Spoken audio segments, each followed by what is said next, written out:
In a luxurious mansion marked by loneliness, a man lives without purpose since losing the use of his legs. Everything changes when a housekeeper's 8-year-old daughter offers him an unexpected prayer in the kitchen.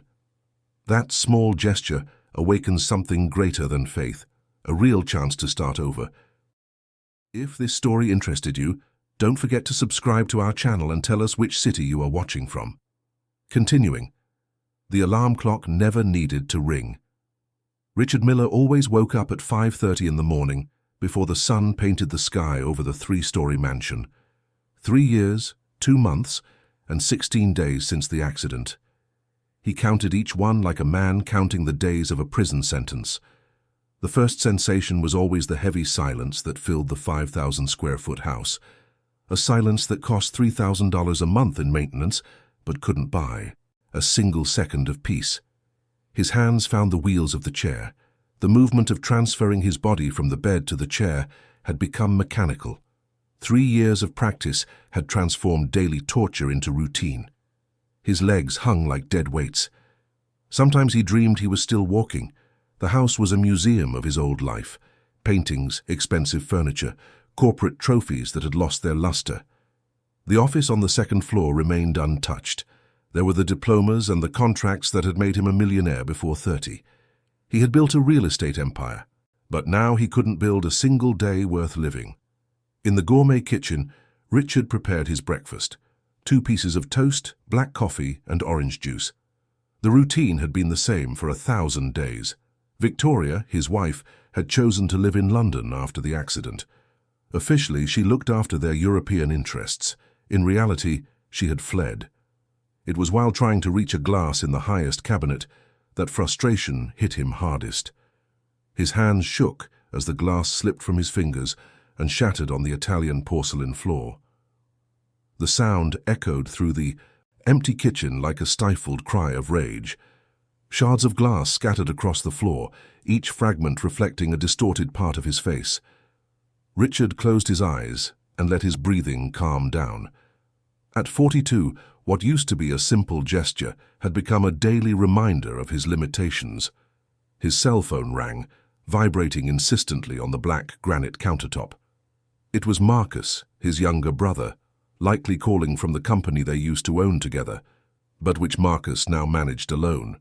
The name flashed on the screen along with a photo of the two of them at a family barbecue taken 2 years before the accident. Richard let it ring until it went to voicemail. He didn't have the energy to pretend everything was fine, to hear the same questions about physical therapy and the same advice about seeking professional help. That was when he heard the sound of the key in the back door. Tuesday, cleaning day. Clara always arrived at 8 o'clock sharp, punctual as a Swiss watch.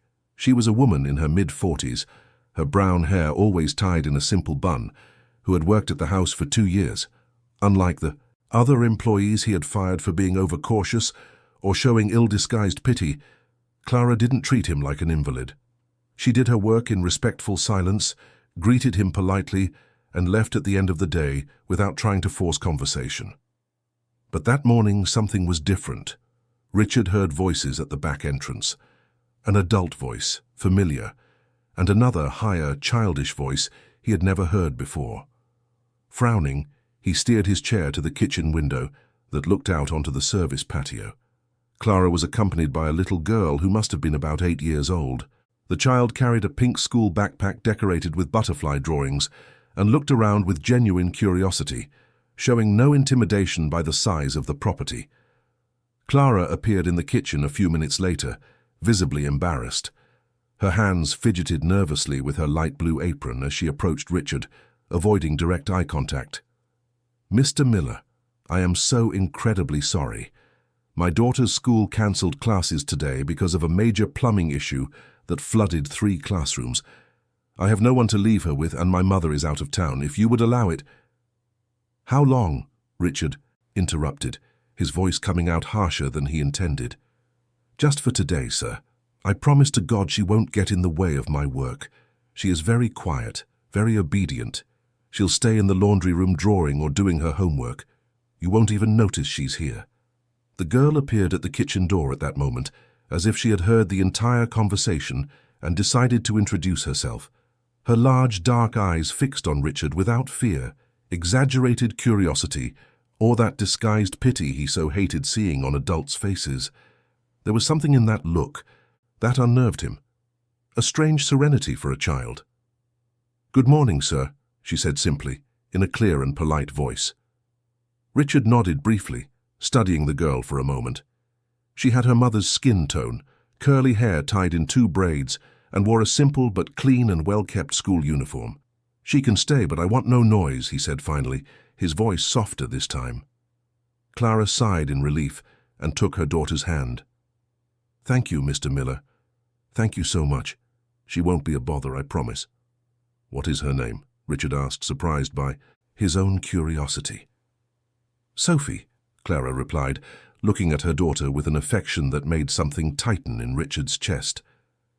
Sophie Adams.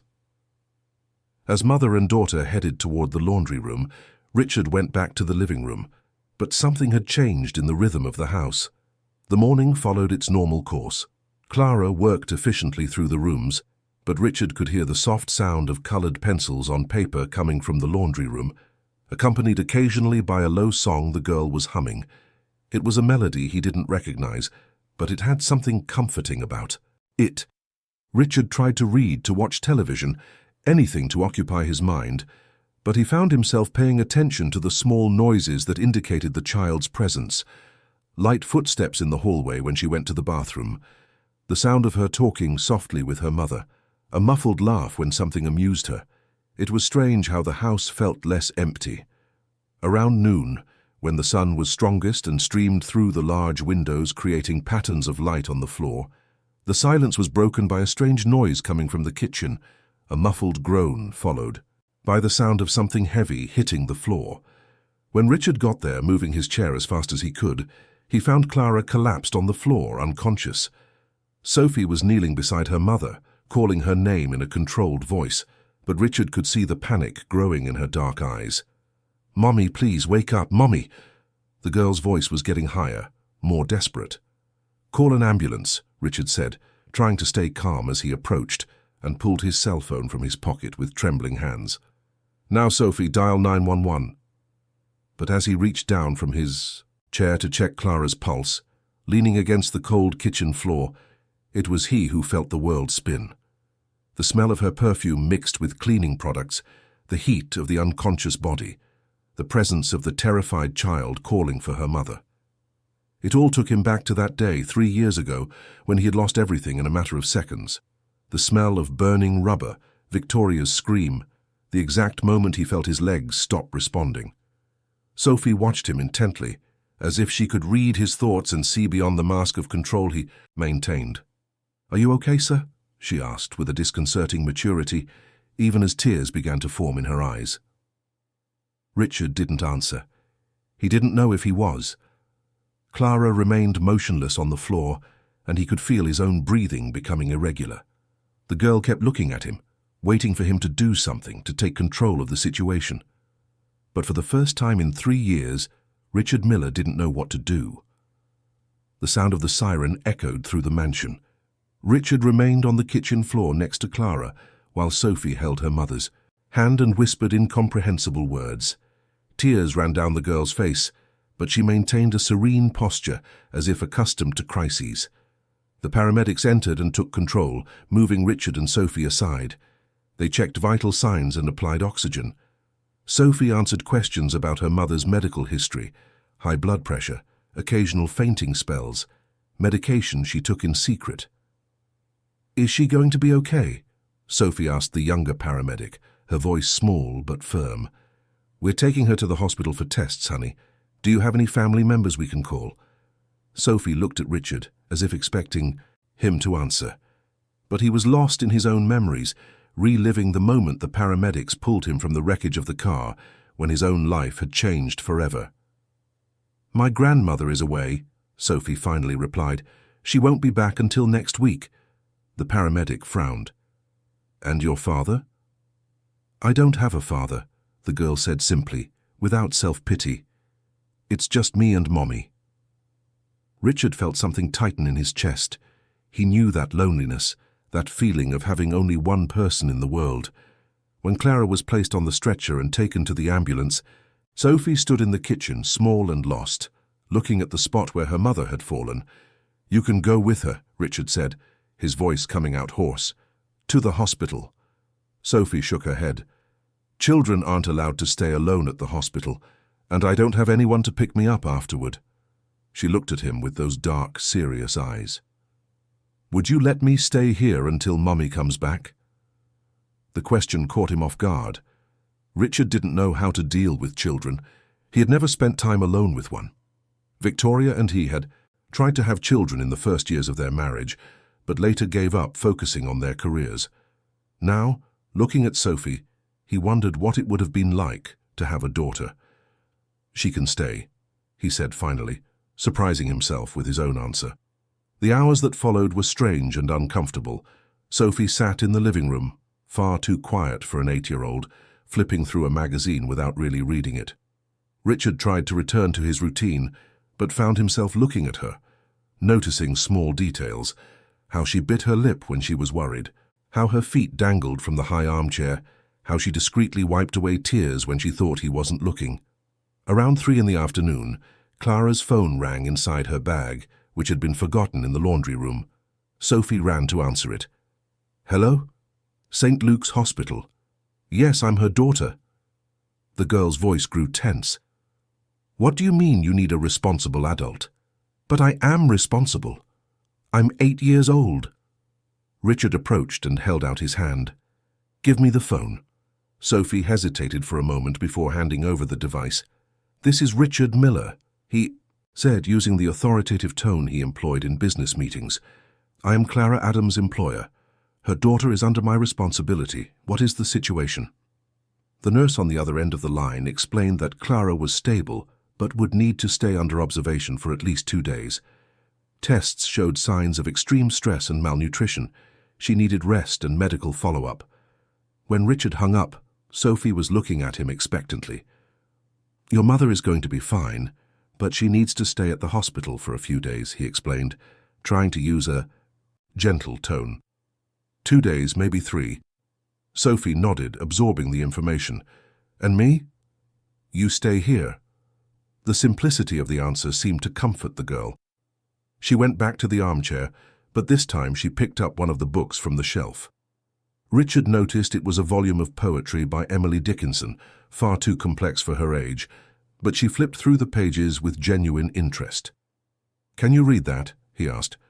"Some parts. My mum taught me to read when I was 4. She says books are the only wealth that no one can take away from us." The phrase echoed in Richard's mind. He looked around his mansion, filled with expensive objects that brought no happiness at all, and felt a strange discomfort. The afternoon passed slowly. Richard tried to maintain his routine, but Sophie's presence changed everything. She was polite and silent, but she was there, a constant reminder that his controlled life had been interrupted. When dinner time arrived, he realized he didn't know what a child would eat. His fridge was full of organic and expensive foods, but nothing that seemed appropriate for an 8-year-old girl. "What do you eat?" he asked, feeling ridiculous. "Anything," Sophie replied. "I'm not picky. Mommy always says food is a blessing, not a choice." Richard ordered pizza, something he hadn't done in years. When the delivery driver arrived, Sophie insisted on saying thank you 3 times, as if that meal were an extraordinary gift. They ate in silence in the kitchen, sitting at the table Richard always used alone. It was when Sophie finished eating that she did something unexpected. She got up from her chair, walked over to where Richard was, and without asking permission placed her small hands over his. "Can I do something?" she asked. Richard nodded, confused. Sophie closed her eyes and began to speak in a low voice. It wasn't exactly a prayer, but it seemed to be. She gave thanks for the food, for the house, for her mother being alive, for Richard letting her stay.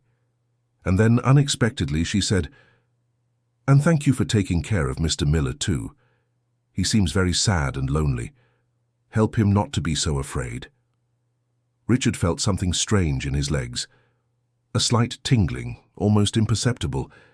It had been 3 years since he had felt absolutely anything below the waist, but for a moment, just a moment, there seemed to be a spark of sensation.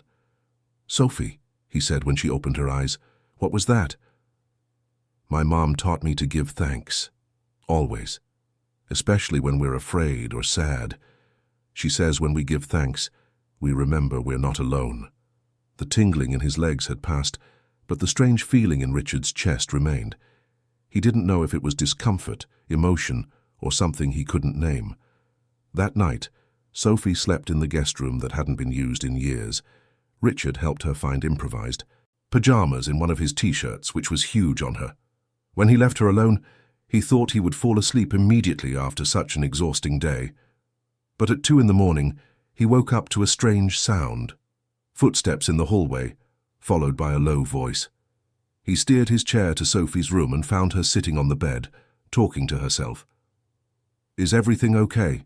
he asked from the doorway. Sophie turned around, showing no shame or startle. "I was talking to God about Mommy. And about you too."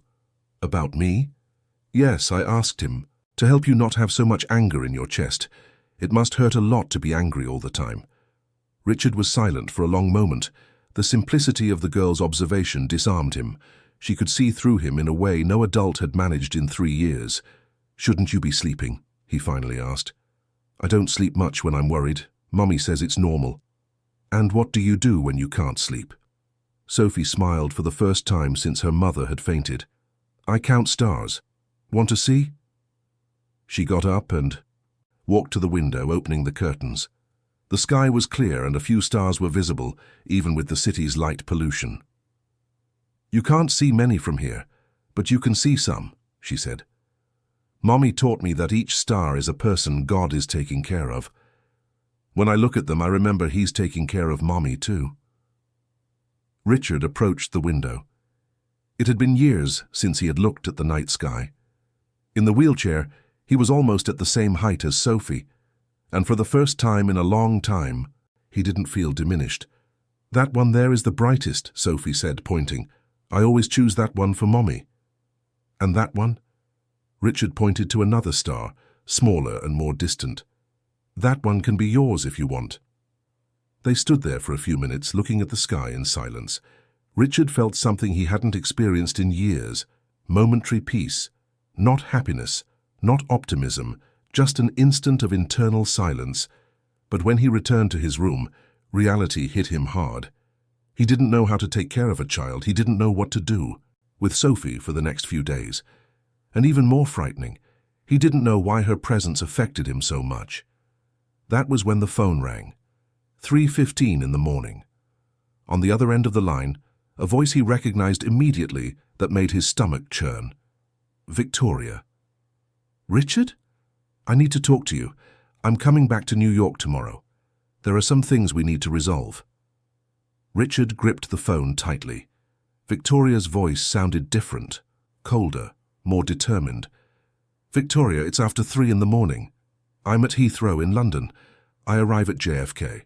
Tomorrow afternoon." "Why?" "Marcus called me yesterday. He told me about the situation."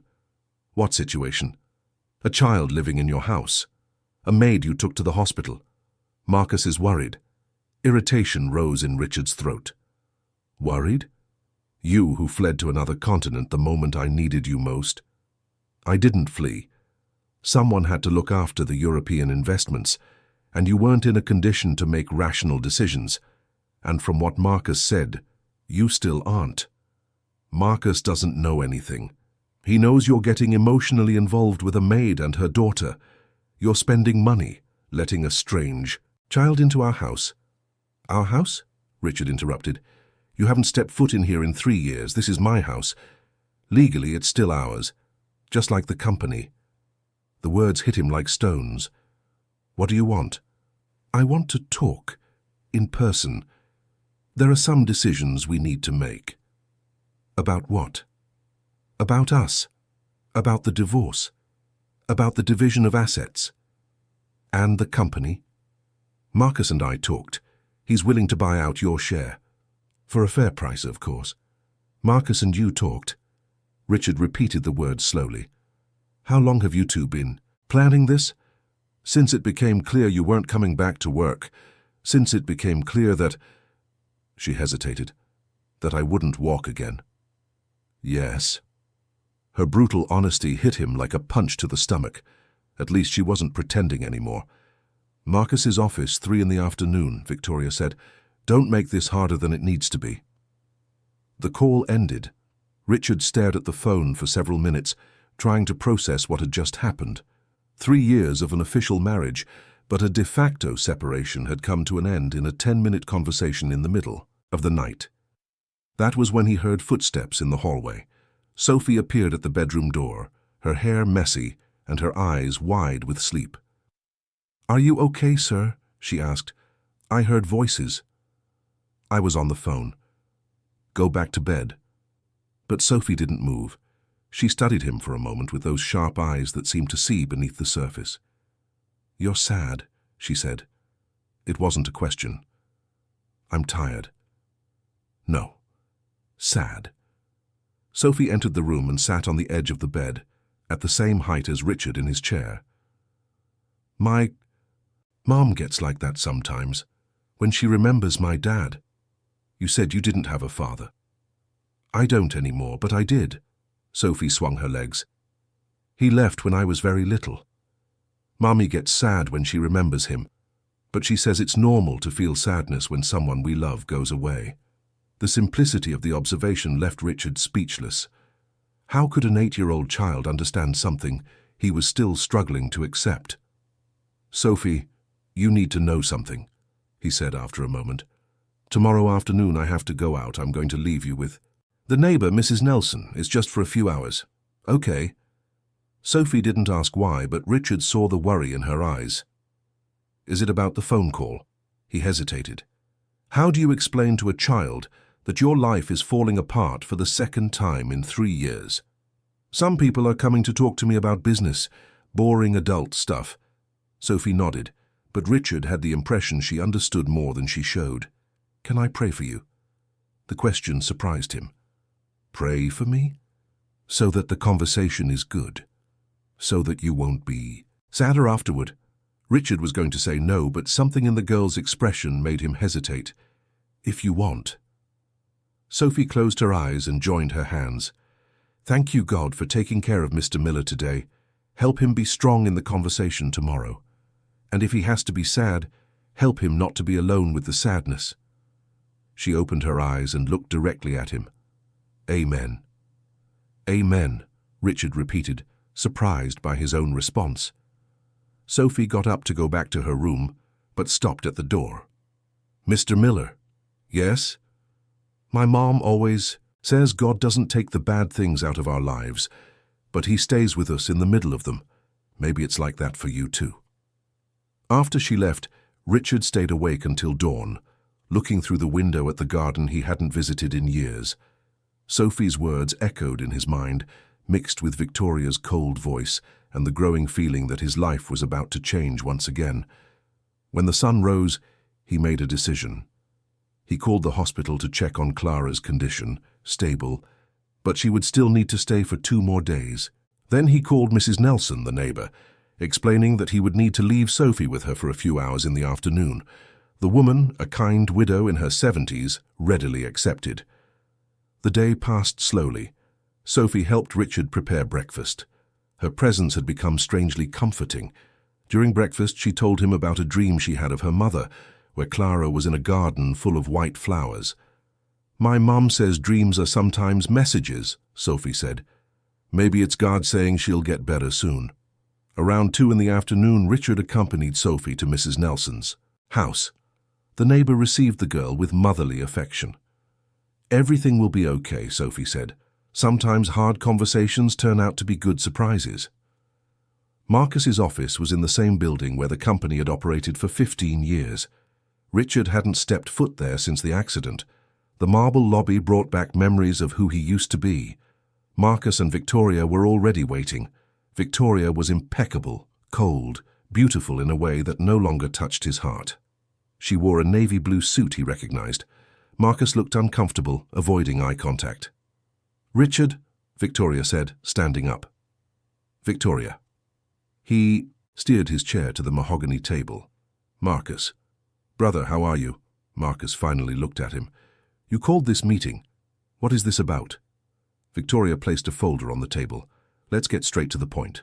I want an official divorce, Richard, and we want to discuss the sale of your share of the company. We? Marcus shifted in his chair. Richard, you know you haven't been part of the decisions for years. The company has grown. We have new contracts, new investors. It needs someone who is present, who walks, Richard completed. Who is emotionally available, Victoria corrected. Which brings us to the other issue. What other issue? The child, Richard. Marcus told me you're letting a strange girl live in your house. That isn't normal. Irritation exploded in Richard's chest. Normal according to whom? According to any sensible person. You're being manipulated by an 8-year-old child, by the situation, by the desperation to feel useful, to feel needed. Victoria's voice became softer, almost gentle. Richard, I understand, but this isn't healthy. Richard looked at the two of them, sitting on the other side of the table like prosecutors in a courtroom. Marcus, 5 years younger, who had always lived in his older brother's shadow until the accident gave him the chance to shine alone. Victoria, who had promised in church to be with him in sickness and in health, but had defined sickness only as colds and the flu. And if I don't want to sell, then we'll have to consider other alternatives, Marcus said quietly. What alternatives? Victoria and Marcus exchanged a look. It was she who spoke. Guardianship, Richard, on the grounds of civil incapacity. The word echoed in the room like a gunshot. Richard felt as if the air had been sucked out of his lungs. Legal guardianship meant losing legal control of his own life, being declared incapable of making decisions about his assets, his home, his future. It meant Marcus and Victoria would have total control over everything he had built. You can't be serious, he said, his voice coming out hoarse. It's an extreme measure, but necessary if you insist on making irrational decisions, Victoria replied calmly. A man in a wheelchair, letting a strange child live in his house, spending money irresponsibly on employees. Any judge would understand our concern. Richard looked at Marcus, searching for any sign of hesitation, any shred of guilt. But he found only cold determination in the eyes of the brother he had once admired and protected. The word guardianship continued to echo in Richard's mind long after he had left the office. His hands shook as he steered his chair through the busy streets of Manhattan, dodging pedestrians who seemed more aggressive than usual. His head was focused on a single terrifying realization. Victoria and Marcus had a plan to destroy what remained of his autonomy. When he arrived at Mrs. Nelson's house to pick up Sophie, it was already after 6 in the evening. The neighbor opened the door with a warm smile. Mr. Miller, Sophie was telling me beautiful stories about her mother. What a special girl you have there. She isn't mine, Richard replied automatically, but the correction came out harsh. The words sounded strange, as if he were denying something he didn't want to deny. Mrs. Nelson frowned. Is everything okay? You look haggard. I'm fine. Where is Sophie? The girl appeared running from the kitchen, carrying a drawing made with crayons. Her small hands were colored green and blue. Her eyes lit up upon seeing him, but quickly shifted to worry. Mr. Miller, the conversation wasn't good? Let's go home, he said simply. The way back was spent in silence. Sophie didn't ask questions, but Richard could feel her worried gaze. The streets were full of families returning home, children running on the sidewalk. Everything seemed normal for the rest of the world, but for Richard, every scene was a reminder of what he had never had. When they arrived at the mansion, he went straight to his room, leaving Sophie alone in the living room. She found him half an hour later sitting on the bed, looking at a document he had printed. It was an article about legal guardianship and civil incapacity. Are you crying? Sophie asked softly. Richard touched his own face and found it was wet. No, I'm just tired. Sophie approached slowly. Can I sit here? Richard nodded. Sophie climbed onto the bed and sat beside him, her legs swinging in the air. My mom cries sometimes, she said, when she thinks I'm not looking. She cries in the bathroom or in the middle of the night. Once I woke up and she was in the kitchen crying in silence. Why does she cry? Because of money, because of work. Sometimes because of my dad who left. Sophie looked at Richard. But mostly because she's afraid. Afraid of what? That they'll take me away from her. That someone will say she can't take care of me alone. Sophie paused. Are you also afraid someone will take something away from you? The question hit Richard like a punch. How could a child see through him with such clarity? Sophie, I need to tell you something. The people who came to talk to me today want to make changes. They think I shouldn't live alone in this house anymore. What kind of changes? They think I need someone to take care of me, to make decisions for me. Sophie processed the information. And what happens to me and Mummy if you don't live here anymore? I don't know. Your mother will probably have to find another job. And isn't there a way for you to tell them you want to stay here? It's more complicated. These people are my wife and my brother. They think they know what's best for me. Sophie stayed quiet, thinking. Do you think they're right? What do you mean? Are they right? Do you really need someone to take care of you? The question caught Richard off guard. I don't know. Sometimes I feel very lost, Sophie. Like I don't know who I am anymore. But you took care of me when Mommy got sick, Sophie said. You let me stay here, you gave me food, you took me to Mrs. Nelson's. That's not someone who needs to be taken care of. Richard looked at her, surprised by the simple but powerful logic. But they'll say taking care of you was a bad decision. Sophie thought for a moment. Longer. Mr. Miller, do you want me to go away so they won't be angry? The question cut deep. He looked at that girl who had brought more life to his house in 3 days than he had felt in 3 years. No, he said, surprised by the firmness in his voice. I don't want you to go away. Then let's fight to stay together, Sophie said simply. My mum always says when something is important, you fight for it. That night, Richard stayed awake researching civil incapacity. He discovered that Victoria and Marcus had advantages. They were close family. They had financial resources, and Richard had spent 3 years in seclusion. On the other hand, he was mentally capable and could live independently. The problem was proving it in court. That was when his phone rang.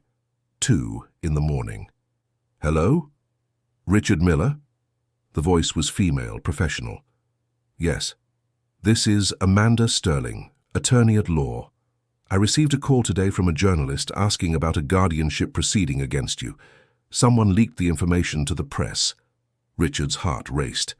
What do you mean, a journalist? Apparently they are questioning if there are irregularities regarding a child living in your house. Richard felt the world spin. Victoria and Marcus weren't just planning to destroy him legally. They were destroying his reputation publicly. Mom, I need help. Can we schedule a meeting for tomorrow morning at 10? Perfect. In the meantime, avoid making statements to reporters, and it would be prudent to prepare documentation that proves your ability to live independently. When he hung up, Richard felt a different kind of fear. It wasn't just about losing the house, it was about having his life exposed in the media, about being portrayed as a disturbed man. He had barely processed this reality when he heard a noise from Sophie's room. Desperate crying. Richard steered his chair quickly over there. Sophie was sitting on the bed, trembling, tears streaming down her face. Sophie, what happened? I dreamed about Mommy, she said between sobs. She was in a dark place and people in white were taking her far away. What if she dies and I'm left alone? The question hit Richard. Sophie was verbalizing the same fears he felt. Come here, he said, reaching out his arms. Sophie threw herself against him, clinging to his shirt. Richard held her tight. I won't let anything bad happen to you, he said, surprising himself with the conviction. No matter what happens to me, I will make sure you and your mother are okay. Promise? I promise. That was when his phone rang again. 3:15 in the morning. Richard? It was Clara's voice, weak but unmistakably hers. Clara, how are you? I'm better, thank you. Sir, I need to warn you about something urgent. A man was here at the hospital today. He introduced himself as a private investigator, said he was researching my history, about my ability to take care of Sophie. Richard's stomach dropped. What did you tell him?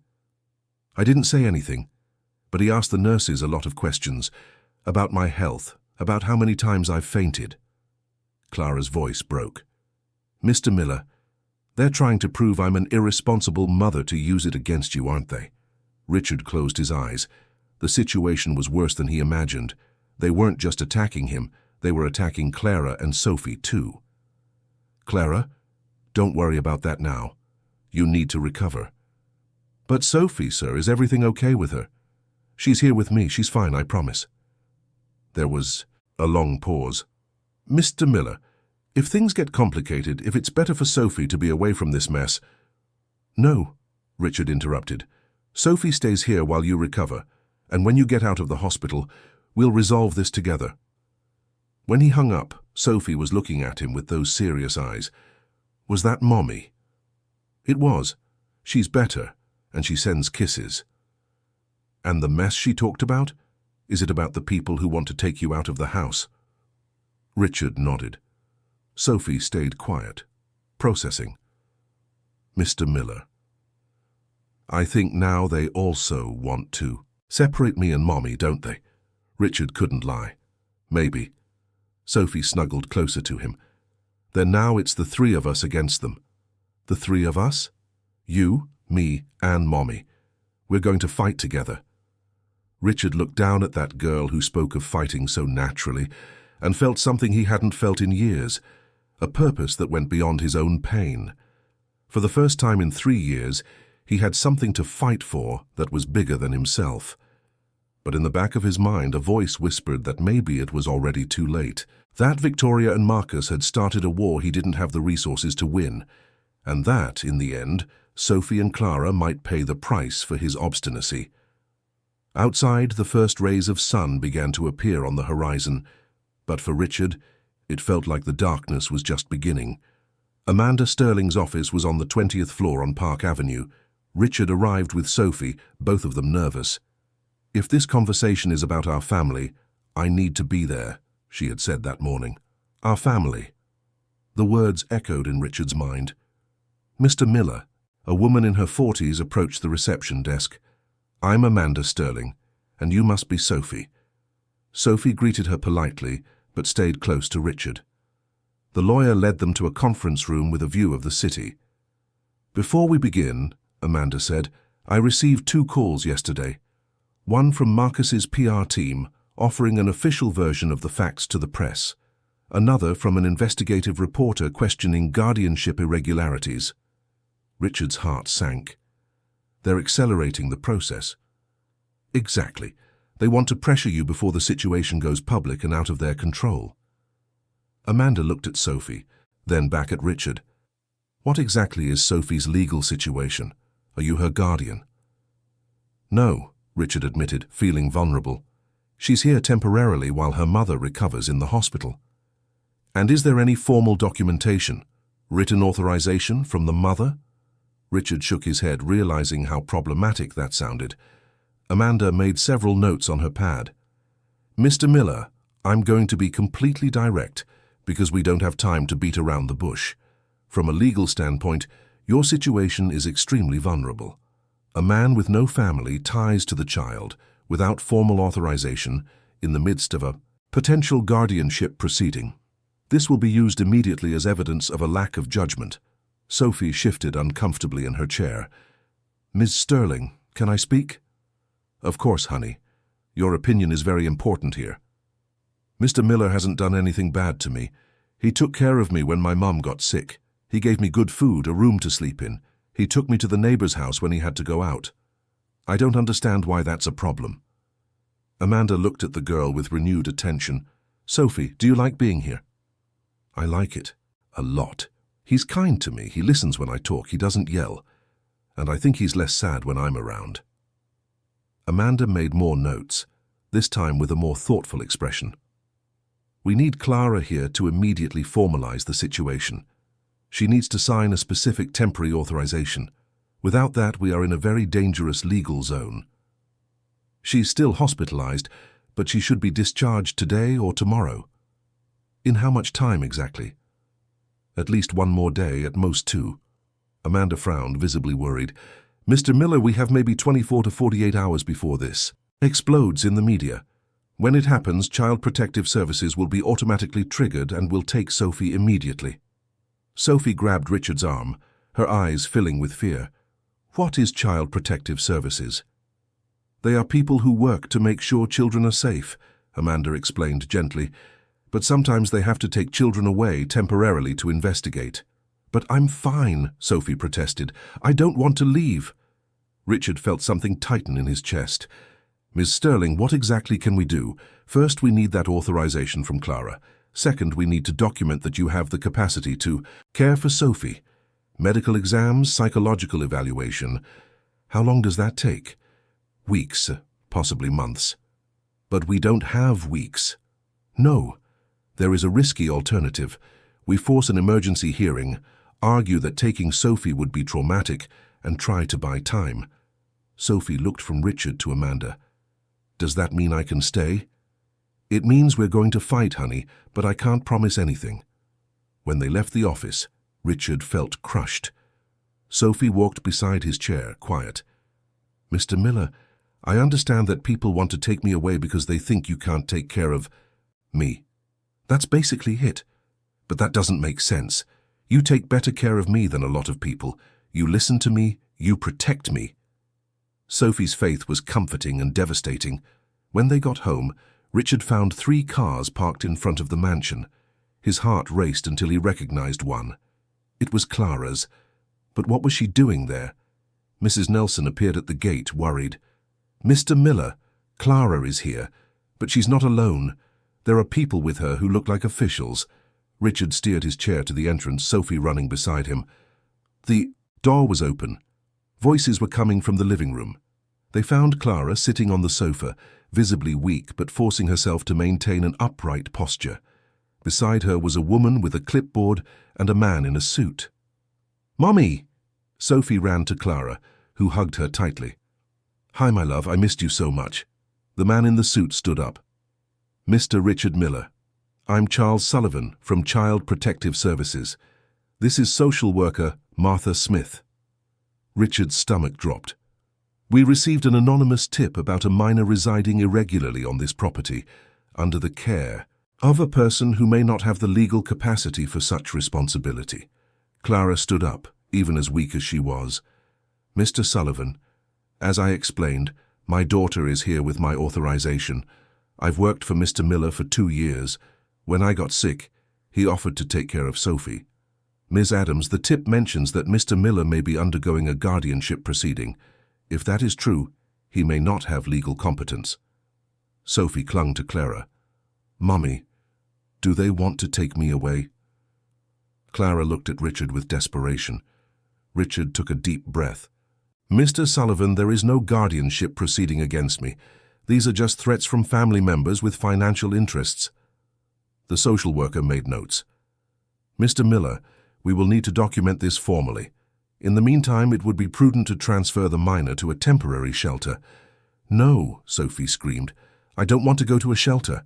I want to stay with Mommy and Mr. Miller." Clara looked at Richard, tears in her eyes. "Mr. Miller, forgive me. I didn't know leaving the hospital would cause this." Richard understood. Clara had left against medical advice to protect Sophie. "Mr. Sullivan," Richard said, "my lawyer is preparing the necessary documentation. Sophie is safe here, well cared for, with her mother present. Mr. Miller, we have protocols to follow." That was when Clara collapsed. She had pushed herself too hard to appear strong, and her body gave out. She fell to the floor unconscious again. Sophie screamed. The social worker called for an ambulance. Richard felt helpless. When the paramedics took Clara for the second time, Sophie was destroyed, sobbing. "Now we're going to have to take Sophie with us," Mr. Sullivan said. "There is no one responsible for her here." "I am responsible for her," Richard said. "Mr. Miller, you do not have legal authorization." Sophie looked at Richard, then at the social worker. "What if I don't want to go?" "Sophie, you're a minor. It's not your choice." Sophie walked over to Richard, climbed into his chair and sat on his lap. "Then you're going to have to take me out of here by force," she said, with frightening determination, "because I'm not leaving on my own." Mr. Sullivan and the social worker exchanged uncomfortable looks. Richard felt Sophie trembling in his arms and made a decision that would change everything. "Mr. Sullivan," he said, his voice firm, "I want to adopt Sophie." The words echoed through the room. Mr. Sullivan blinked, not expecting that declaration. "Mr. Miller," Mr. Sullivan said, "adoption is a complex process that can take years. It involves psychological evaluations, socio-economic investigation." "I know that," Richard interrupted, "but I'm serious. I want to start the process now." Sophie lifted her head. "Mr. Miller, do you really want to adopt me?" "I do, Sophie, if you want it too." "I do, I want it so much." Mr. Sullivan exchanged looks with the social worker. "Mr. Miller, even if you start the adoption process, that doesn't stop Sophie from being transferred to a shelter during the investigation." "But you said I was well cared for here," Sophie protested. Richard felt determination. "Mr. Sullivan, I am willing to undergo any evaluation necessary, but I ask that you consider Sophie. She just saw her mother collapse. Separating her now would be traumatic." The social worker spoke up. "Mr. Miller, we'll need to contact our supervisor. It's unusual. In the meantime, can Sophie stay here?" Mr. Sullivan hesitated. "Temporarily, yes, but you will have to sign a formal responsibility agreement." "I'll sign anything." Sophie hugged Richard. "Thank you for wanting to adopt me." But while the officials organized the paperwork, Richard knew the battle was just beginning. Victoria and Marcus wouldn't let this pass. Now they had a weapon. A man in a wheelchair trying to adopt would be painted as evidence of instability. As Sophie snuggled in his arms, Richard wondered if he had saved the girl or sealed both their fates. "Mr. Miller," Mr. Sullivan said slowly, "adoption is a complex legal process that can take years. It involves extensive psychological evaluations, socio-economic investigation." "I know that," Richard interrupted, feeling Sophie snuggle against him. "But I'm serious. I want to start the process now." Sophie lifted her head, her eyes shining with hope. "Mr. Miller, do you really want to adopt me?" "I do, Sophie. More than anything. If you want it too." "I do. I want it so much." Sophie hugged Richard tightly. Mr. Sullivan exchanged looks with the social worker. "Mr. Miller, even if you start the adoption process, that doesn't stop Sophie from being transferred to a shelter during the investigation."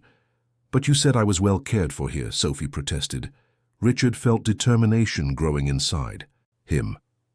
"Mr. Sullivan, I am willing to undergo any evaluation necessary, but I ask that you consider Sophie's well-being. She just saw her mother collapse for the second time. Separating her now would be traumatic." The social worker spoke up. "We'll need to contact our supervisor. It's quite unusual." "In the meantime, can Sophie stay here?" Mr. Sullivan hesitated. "Temporarily, yes, but you will have to sign a formal responsibility agreement." "I'll sign anything." Sophie hugged Richard. "Thank you for wanting to adopt me." While the officials organized the paperwork, Richard knew the battle was only beginning. 2 hours later, when they were alone in the mansion, Sophie was exhausted but euphoric. "Mr. Miller," she said, playing with a puzzle on the floor, "were you serious about adopting me?" "I was serious, Sophie, more serious than I've been about anything." "And does that mean I can call you Dad?" The question hit Richard in the chest. "If you want to, yes." Sophie smiled. "Dad, I like the sound of that." Richard found himself smiling too, but the moment was interrupted by the shrill telephone. "Hello? Richard?" Victoria's icy voice cut through the air like a blade. "We need to talk. Now." "Victoria, it's not a good time. We just heard you tried to adopt a child." "A child, Richard? Do you understand how this is going to sound in court?" Richard felt his stomach tighten. "How did you find out?" "What matters is that you gave us exactly the ammunition we needed to prove you've completely lost your mind." Sophie looked at Richard, noticing the tension. He signaled that everything was okay. "Victoria, Sophie is a child who needs care. Her mother is sick. A man in a wheelchair, isolated for 3 years with no experience with children, trying to adopt a girl he doesn't even know. Any judge will see this as a psychotic break." "It's not a break. It's the most sensible thing I've done in years." Victoria laughed bitterly. Richard, do you have any idea what this is going to cost? The adoption process, lawyers, social workers, psychologists, you are in no condition to make financial decisions. My money is mine. For now. Her voice became falsely gentle. Richard, we can still resolve this amicably. You sign the divorce papers and the company buyout and we forget this mess. We can even help find a suitable family for her. No. No. I'm not giving up Sophie, and I'm not signing anything. A long silence. Then you've chosen the hard way. Tomorrow our lawyers will file the guardianship petition. This time we have irrefutable evidence. The line went dead. Richard held the phone, feeling the weight of what had happened. Dad? Sophie watched him worriedly. Was that the mean wife? It was? Was she angry? Very angry. Sophie climbed onto his lap. She's going to try to separate us, isn't she? She's going to try, yes. But we won't let her, right? We won't let her. Sophie snuggled against him. Why do you want to adopt me? I'm just a kid who showed up here, Richard thought before answering. Sophie, for the last 3 years, I felt like I was living in an empty house. And then you showed up, and suddenly there was laughter, conversation, someone to worry about. You brought me back to life. Sophie stayed quiet, processing. And Mommy, if you adopt me, what happens to her? Clara will always be your mother. Adoption doesn't erase family, it grows family. You'll have 2 parents who love you. The phone rang again. It was from the hospital. Mr. Miller, it's regarding Clara Adams. She has had a significant improvement in the last few hours. Very significant. In fact, it's unusual. She is awake, lucid, and asking to see you. Richard felt relief. Can I visit her? Can I bring Sophie? Yes. Clara says she has something very important to discuss. When they hung up, Sophie was looking at him expectantly. Is Mommy better? Much better. Want to go visit her? I do. But, Dad, are you going to tell her about the adoption? I am. She needs to know. Sophie nodded, nervous but determined. Then let's go. I also want her to know that I chose you. As they got ready, Richard noticed something strange. For the first time in 3 years, he was feeling something in his legs. Not a sensation exactly, but a tingling, as if something were waking up. He decided not to say anything to Sophie yet. At the hospital, when they arrived at Clara's room, the transformation was impressive. The woman who had collapsed hours ago was sitting up in bed, with color in her face and alert eyes. Sophie, my love! Clara reached out her arms. Mommy, are you really? Okay? I am, honey. Clara looked at Richard. Mr. Miller, I need to talk about what happened today, about everything. Richard approached. Clara, there's something I need to tell you. Today, I know, Clara interrupted gently. The social worker called me. She told me about your decision to adopt Sophie. Richard swallowed hard. And what do you think? Clara looked at Sophie, then at Richard. Her eyes shone. Mr. Miller, I think it's the best thing that could have happened, and I want to help you fight for it. That was when the door burst open. 2 men in suits entered, followed by Mr. Sullivan and an older woman. Mr. Richard Miller, a man showed an official document. I'm a process server. I have here a judicial order for temporary guardianship.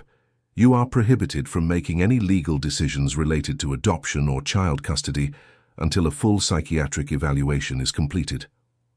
Richard's world collapsed. Victoria had acted faster than he imagined. Sophie clung to Clara, who looked at the men with fury. You can't do this, Clara said, her voice strong. Sophie is safe with Mr. Miller. He is a good man. Ms. Adams, the older woman said.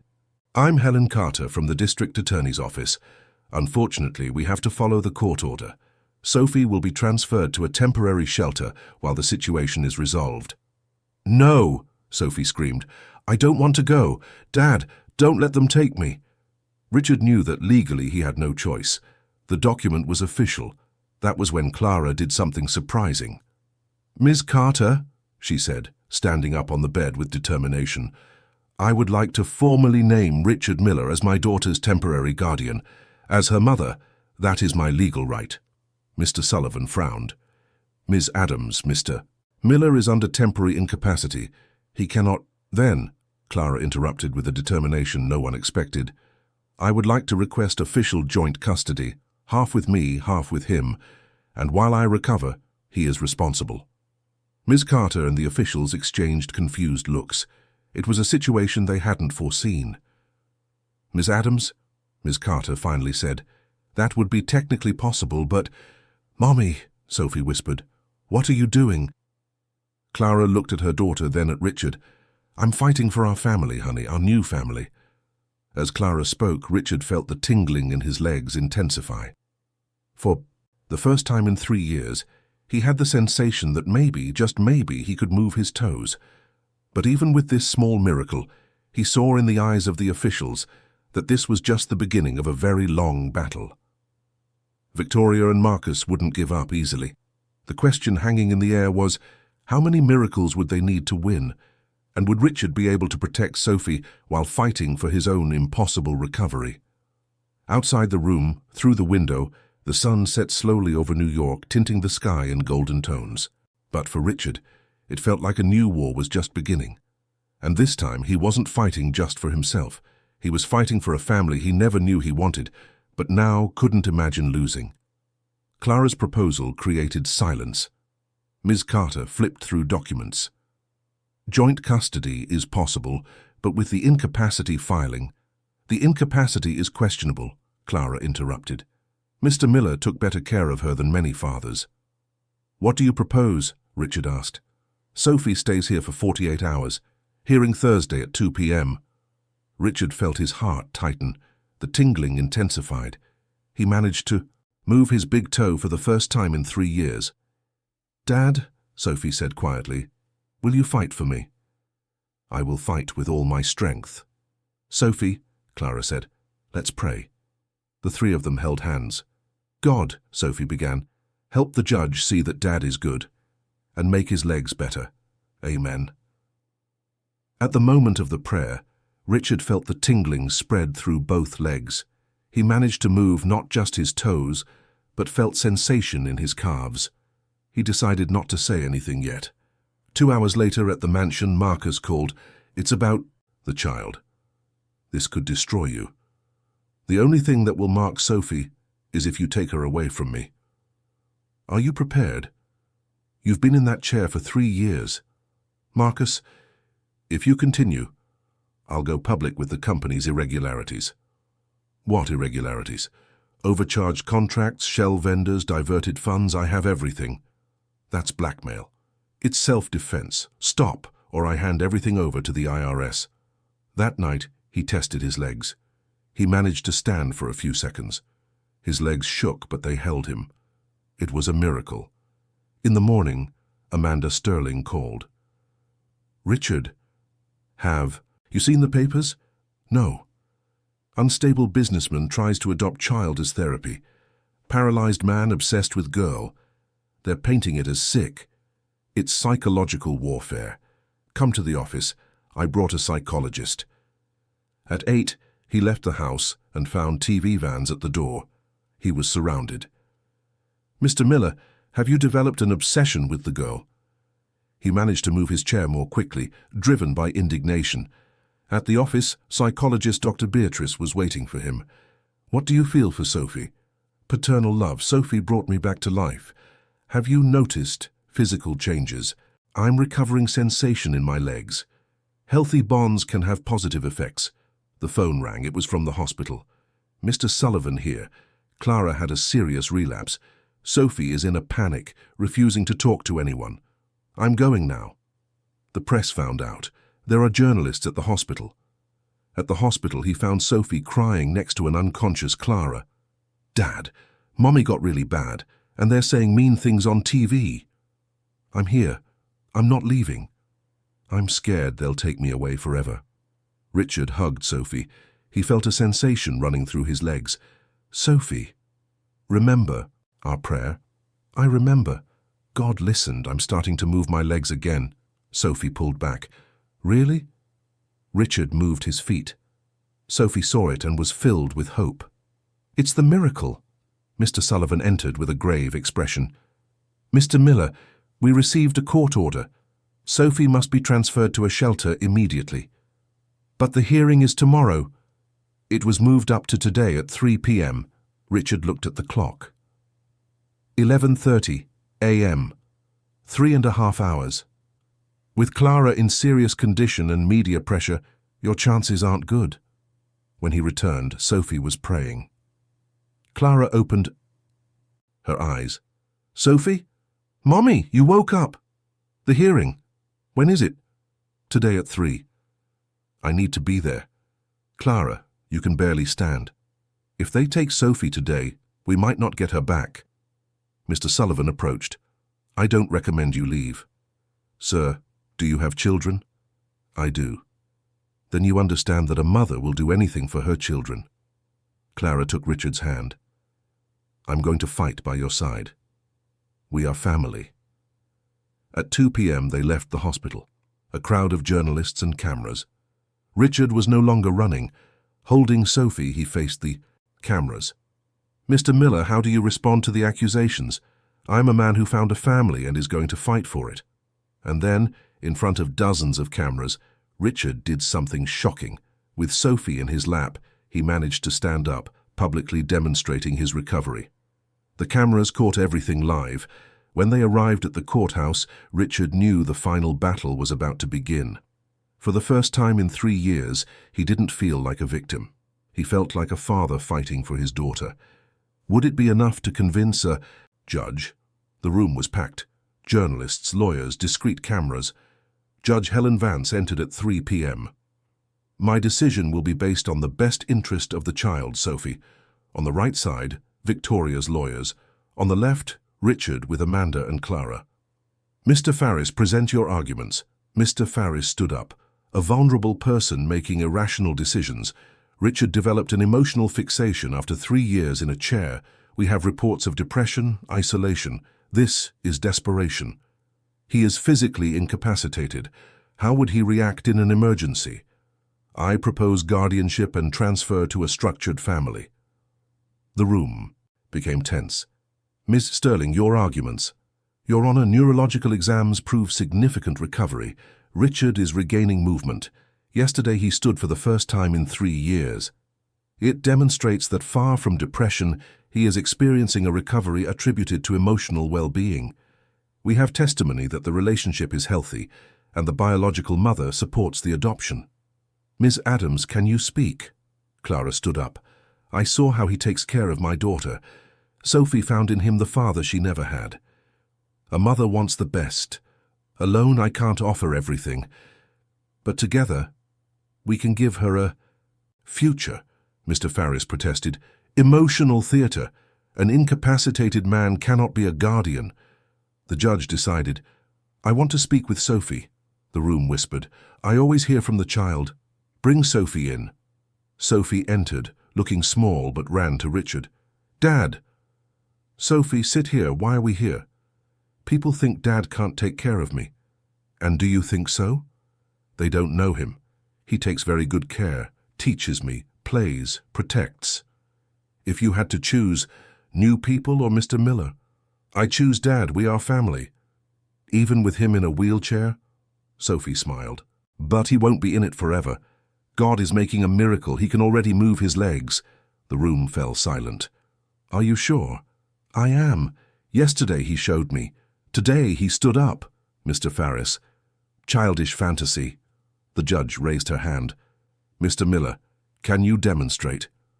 Richard felt all eyes on him. He held onto the chair and managed to stand up. He stood for almost 30 seconds. The room exploded in murmurs. Cameras captured everything.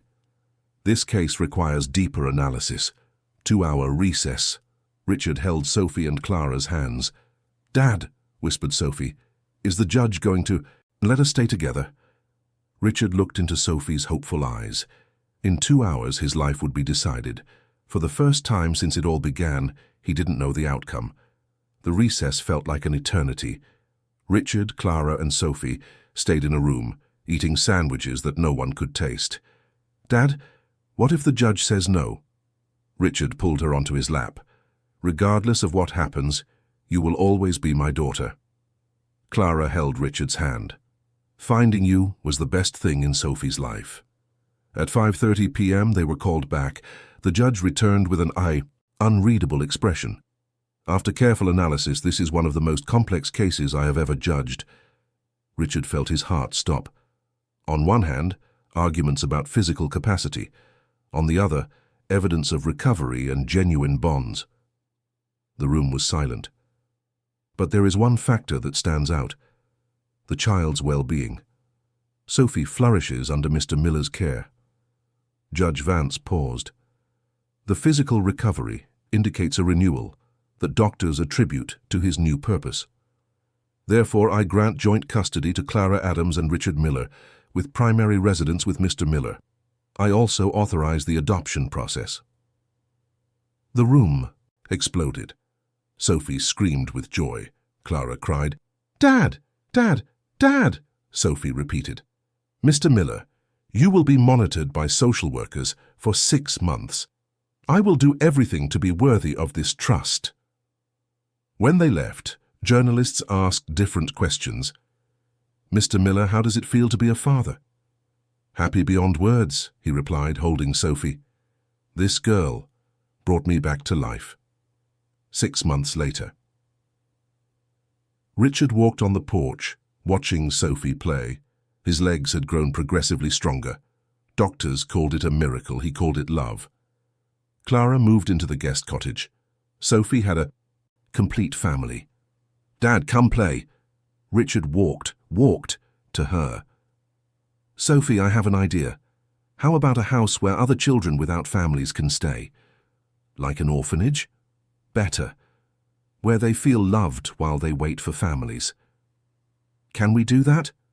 Sophie hugged Richard. "It's going to be the best place in the world." 15 years later. Richard, now 57, was on the stage of the Sophie Adams Foundation. The auditorium was packed.